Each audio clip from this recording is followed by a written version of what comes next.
Welcome to Growth Minded Conversations. We're your hosts, Amy Dieselkamp and Paula Grimes from Growth Minded Talent Solutions, where we talk about the real leadership and hiring decisions behind building a growing business.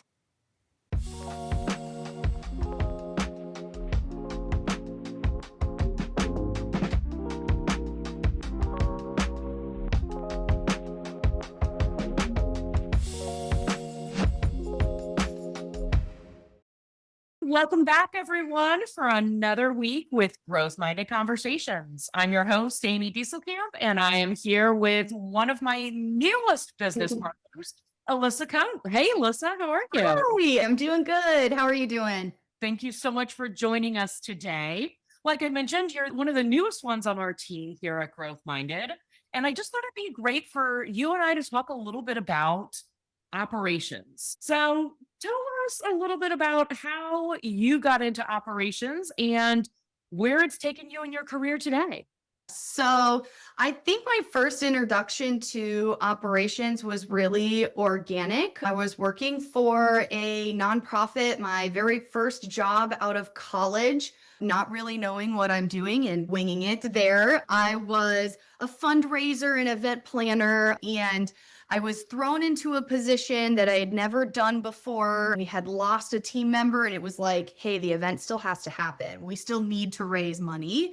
And so it was one of those sink or swim moments. And it was truly talking with my team. I realized that there was a sequence of how things should run. And it was the first time where I was like, okay, great. We've done events before. We've raised money before. Let me go back and see how did that work. I really kind of taught myself on some best practices of if you've done it once, you'll have to do it again. And how do you replicate that the same way over and over? And one of my team members was like, that's kind of the definition of operations. How do you do the same thing the same way and get the same experience over and over without people totally knowing that's exactly what you're doing? After a while, my parents had been in real estate my whole life. They had always told me, you've got the personality, you should go into real estate. And I never was like, I wasn't an agent. That wasn't really where I saw myself going until I found an opportunity as an executive assistant. And reading the job description, it was a lot of organizing the chaos, coming in and creating structure. And so that is really how I got introduced to the operations side of real estate versus the sales side of real estate that I didn't really have that connection to.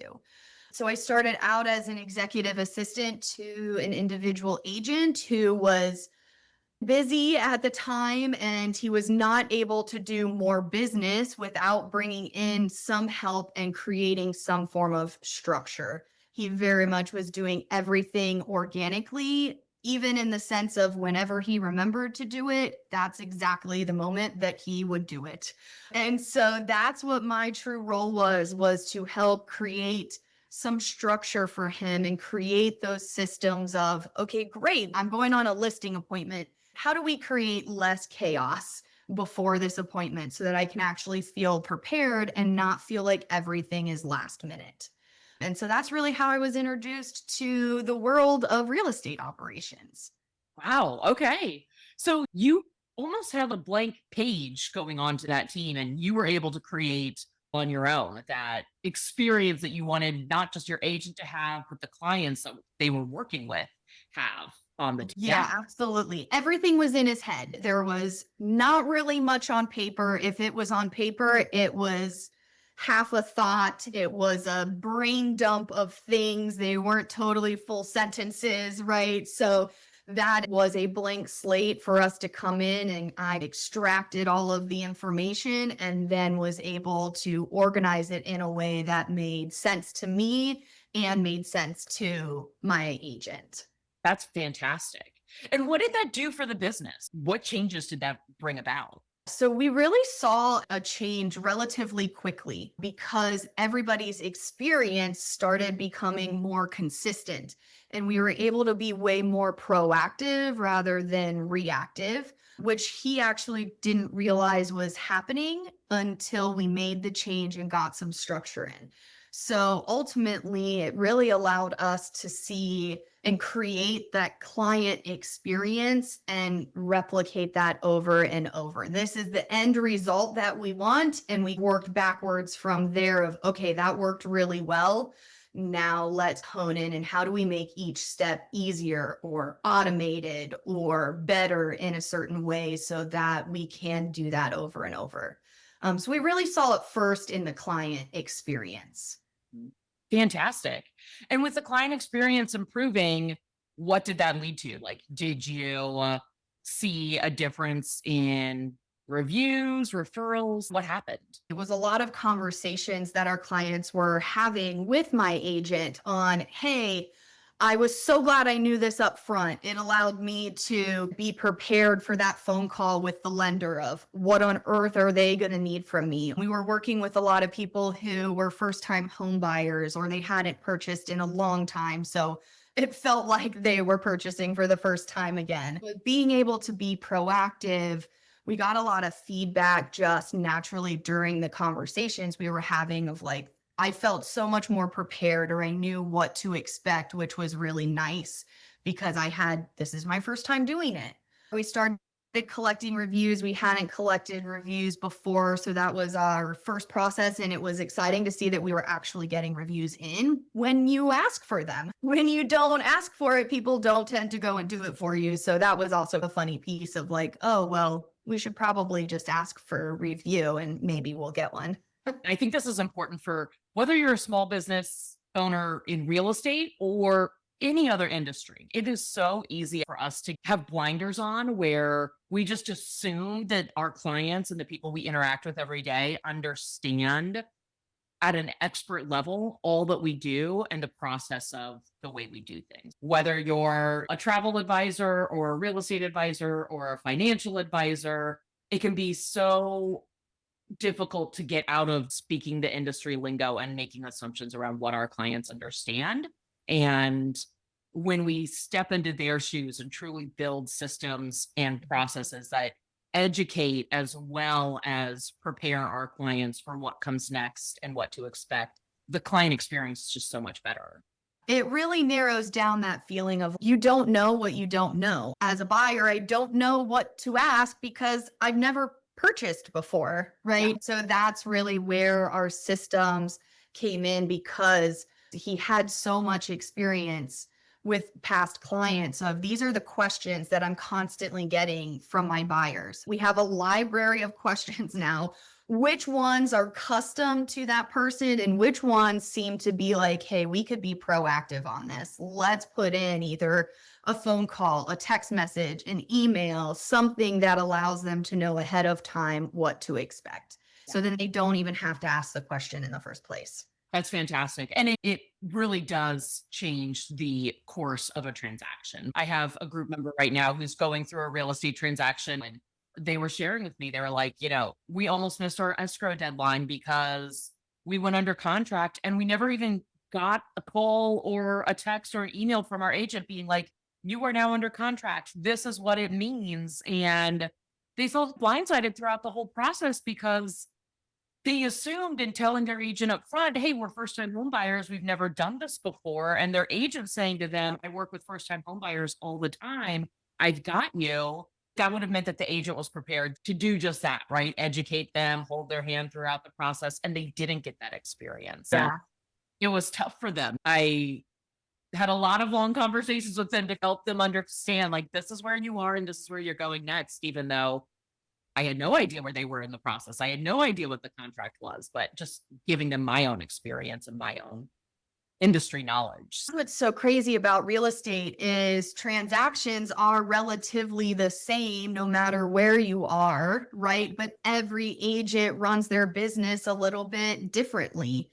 So there's that uniformity, but also it's very customized to the agent and what experience they want you to have. That kind of reminds me of the next place where we really saw where operations and creating those systems and streamlining really helped us was the capacity, right? So, like in your example, that agent might work with new home buyers all the time, but if they are working with too many new home buyers at the same time, and they don't have a system, a checklist to follow for each one of them, something as simple as an escrow deposit could get missed. And then that simple thing turns into a huge thing because now a deadline's been missed. Yeah. And you could fall through in a contract, right? But sending a simple reminder or instructions on how to submit your escrow deposit, it's simple in the moment, but the ramifications of missing it can be huge. So that's where we saw that next jump was my agent's capacity of the time not having to answer so many questions or not having to reply back to emails or text messages with, oh, this is what you need to do. It was already sent to them. And it was something that was never missed because it was part of the checklist. You don't move on until X, Y, and Z is done. And I feel like when you are trying to reinvent the wheel every time in a process, that's where decision fatigue comes in, right? It's a simple Right. thing saying, hey, don't forget to send your escrow out today. But if you have to rewrite that email every time at the end of a long day, when it's like, I know it needs to go out, but I just don't have the bandwidth to sit down and rewrite this email for the 100th time, that's where things get missed, right? You might even go to Yeah. bed knowing that you didn't do it and you should have, but you just didn't have the mental capacity for it. Whereas if the template's written and it's done and it's in a system and it gets automatically sent because Yeah. Or you have a tracker that you can look at, right? You're working with so many clients at once. If you're not tracking when all their deadlines are, like you can only remember so much. yes. So even with 5 clients, I remember working on transactions once they were under contract, and it was like things kind of start going in circles. You're like, did I do that for this client or was it this other person? They have close deadline dates because they're closing 3 days apart. I need somewhere to go look at a quick glance. This is their date and here's my checklist. I did do it. Or nope, I missed it. I need to go and do that now. You're so right. On my old team, we actually had a time where we literally had multiple properties on the same street. It was like, I know I sent it out for one seller this week, but which one? And it was craziness. So, yeah, having a system in place to keep things straight to make sure that the right client is getting the right information at the right time every time is so important. Funny you say that. Here in Florida, we are a grid system, which sounds phenomenal, right? You know exactly where you're going. However, we use a lot of Northwest First Street, Northwest 21st Street, right? We actually had 2 properties that had the exact same street. The number was a little different, but the street address was the same and it was a different city. So our transaction coordinator was constantly triple, quadruple checking. She's like, I keep going to Northwest First Street, but I need to make sure that I am doing the right thing for the right one because one is in Boca and one is in Fort Lauderdale. And those are 2 completely different places. Our system was in place that it was not only just the address, it was the client name. She had 2 visual options to look at, so it made it much easier. But yeah, those things happen. And when you have a system in place, it makes it so much more streamlined. Have you seen where operations have either enhanced or lack of operations have detracted from an Mhm. experience that you've had outside of real estate? Yeah, it's funny. I see it all the time. It's hard for me to turn the operations brain off. I see gaps all the time in people's operations. It comes up a lot for me in the customer service experience, right? The first story that comes to mind that I just really laughed from the very beginning was Tesla. So I have a Tesla and we keep it in my garage. Love technology. Somehow we did a software update. They do them at night, just like your iPhone does, right? So the software update was happening and something glitched during the software update. I know that now. We didn't know that then. I got locked out of my car completely. My phone app wasn't working. My little key card app the key card wasn't working on the car. My husband's phone app wasn't working because he's connected. He has a key card. Nothing would let us get into the car. And it's in our garage. So that kind of made it a twofold problem. It won't open at all. So I can't get in to try and figure out what happened. And to have somebody come and tow it, it's in my garage. So it has to be a specific tow truck or a specific person that has the right thing, because it's not they can't just pull it out, right? And what happened was we ended up, what should have been an easy 12-hour experience actually turned into like a 72-hour experience because of the operations. And when we initially called Tesla, we go through the app, right? So it's all the automation things. They send someone out to us and they've got our communications, right? It's in our app. Here's all of the problems. Here's the whole conversation, right? In my mind, I would think as an operations person, that would be a really easy thing to send over to your technician. Hey, here's the conversation we had. The technician came, he's got an iPad, right? He's asking for all of my information from my app. I'm like, great. He's going to be able to plug everything in and see. Nope, that conversation wasn't there at all. We essentially rehad the whole conversation that we had through text message in our app with the technician that was there. He was taking notes. He was adding it in, typing it all into his iPad.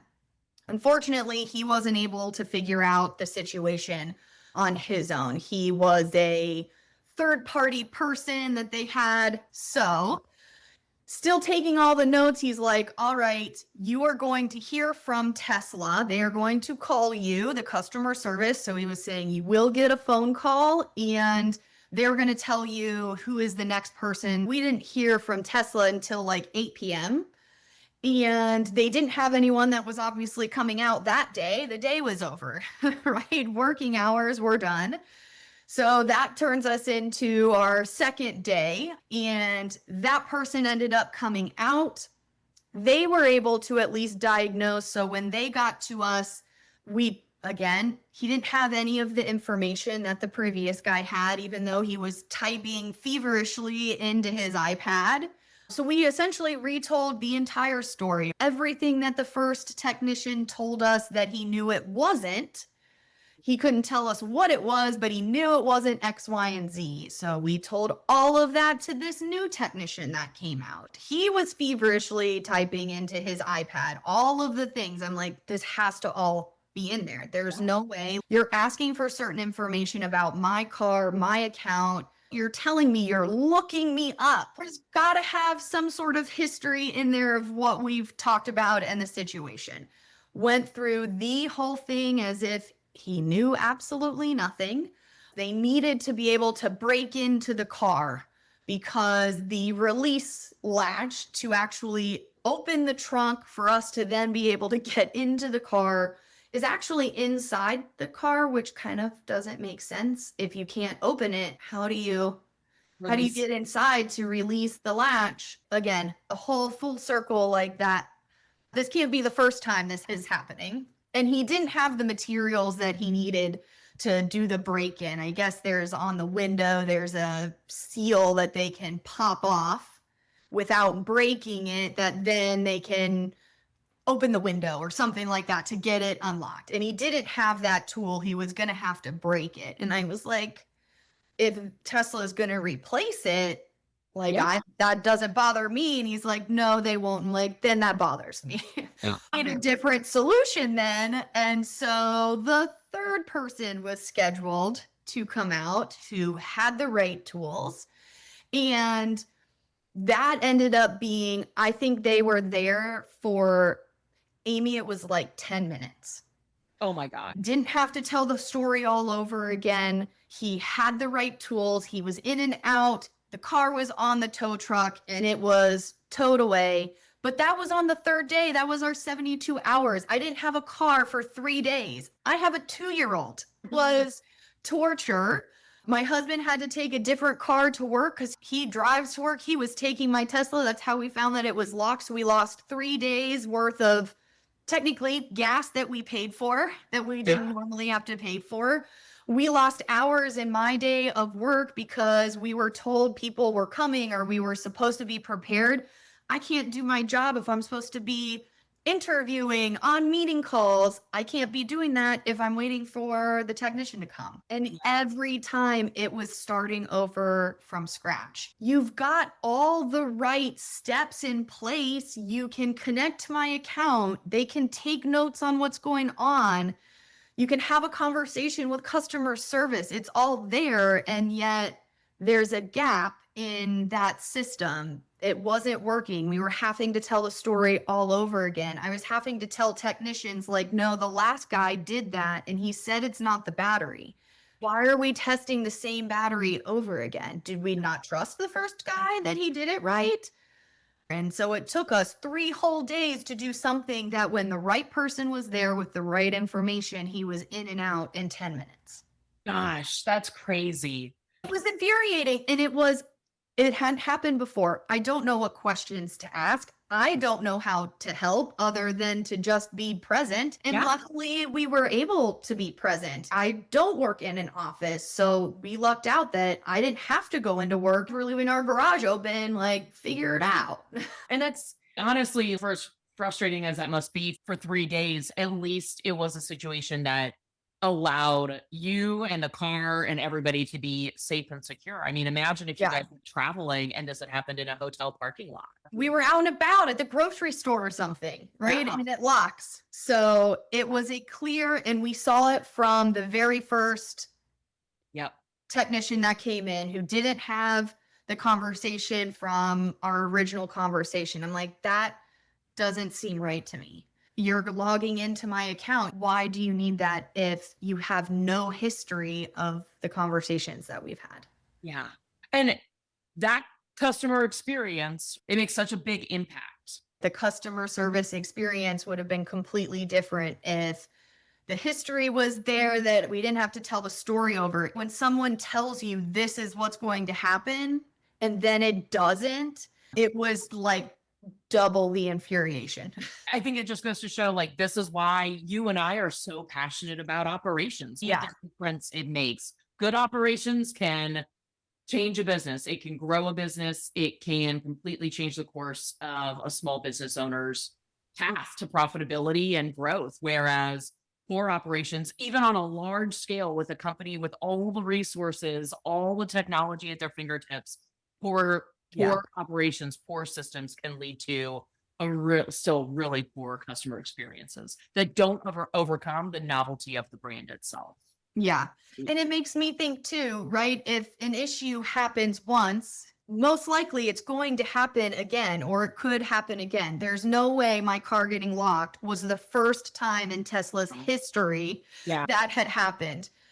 How is there not a solution or a timeline or a expectations that they could give me on, hey, this has happened before. Here's what we need done. It was a new journey for every single person in this situation. From the first tech, right? If the first tech had been notified that the reason you're going out to this car is because they're locked out, why wouldn't they have that kit or tool to get into the window if it's like, well, if I can't do anything else at the end of the day, I'm going to have to get into the car by opening up this window.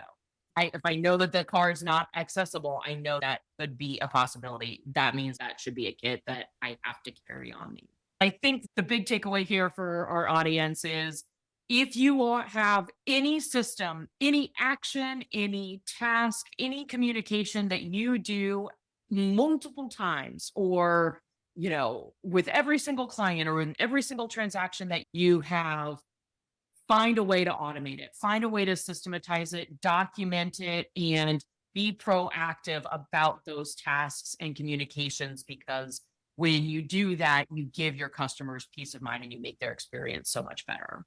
Yeah, you can greatly enhance that customer experience. Well, thank you so much for joining us today, Alyssa. It was great getting to Absolutely. hear about your operations journey and your experience with it in and out of real estate. And I hope to have you back for a lot more conversations in the future. Yeah, absolutely. Love to be back. All right, great. Thank you so much. And all of you take care and join us again next week for another growth minded conversation. All right, growth minded leaders, that's a wrap on today's episode. We hope this sparked some fresh ideas and fueled your drive to build, lead, and grow with purpose. And if something we shared helped shift your perspective, we'd love for you to leave a review. It helps us reach more business builders just like you. Better yet, share this with someone on your team or in your inner circle who's ready to level up their leadership game. Until next time, keep leading boldly, hiring wisely, and training with intention. You're not just building a business, you're shaping a legacy.